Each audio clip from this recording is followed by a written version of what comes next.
got their deal with J Records, their big deal. You know, the one we created a bidding war on.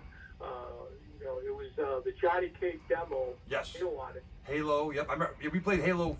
We played Soil at Rebel Radio. They came to the studio, gave us the sample CD.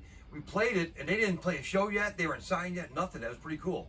And then all of a sudden, Oh, yeah, cool. they created a huge buzz from those songs. That was a great job there. And then a station called The Jar, WJAR in Orlando, right? Started playing Halo. Yeah, like it crazy. was Pat. It was an interesting story. Pat Lynch and WJR was Cool. best friends with a guy, Rob Stevenson, who signed Shinedown.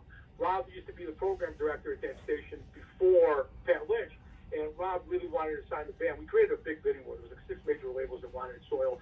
You know, Jeff Blue from Warner Brothers would sign Lincoln Park, and everybody pretty much. We were fortunate enough to create this bidding war, and Atlantic Records and Rob Stevenson Atlantic Records wanted the band, and the big wigs in Atlantic weren't into metal at all, or hard rock or any of that stuff, or new metal, whatever you want to call it.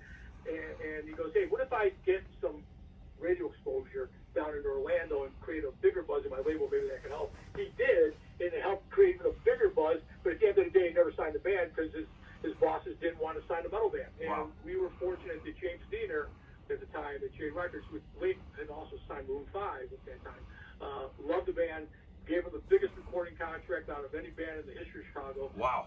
It was a pretty big deal. No labels cut those deals anymore. That money's just not there at this point. Unfortunately, that record came out on September 11, 2001. I remember that. We all know what happened after that. Yeah. Right? The whole world changed. And Slayer put out God Hates Us All that same day, too. Yeah, that's true. The only difference is that God Hates Us All, right, was Slayer, man. They're known, they're established. Yeah. It's a band that the world has never been around before. This huge buzz. Halo was doing really great at radio, and it was going to take off. It was going to be an amazing event, and then all of a sudden, this disaster happens. And you know what really was sad about that? That night, Sugar the Pistol was opening, and Sugar the Pistol had like 10 labels come to see him that night. They were going to come. And that band was getting a huge buzz, and then all of a sudden that show gets canceled, and the showcases ended at that point. Yeah. Where was Sugar the Pistol playing? Was it Thurston's? No, they're opening for Soil at Metro. It was Metro. A record release party on that day. And that's crazy. That morning, I get a call from my cousin. He goes, "Hey man, get up!" Because I was getting ready for the nice event. Yeah. And he goes, "Get up, go turn on your TV." I'm like, "Listen, I just got calling me to tell me to go turn on my TV. He knows I got a gig coming up this night." And I went down and I see the World Trade Center coming down, and I'm like, "Oh my God, what the hell's going on?"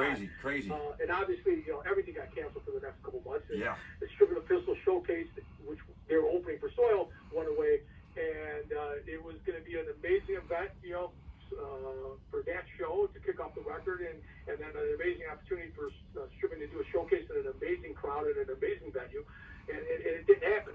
But things happen sometimes for a reason, right?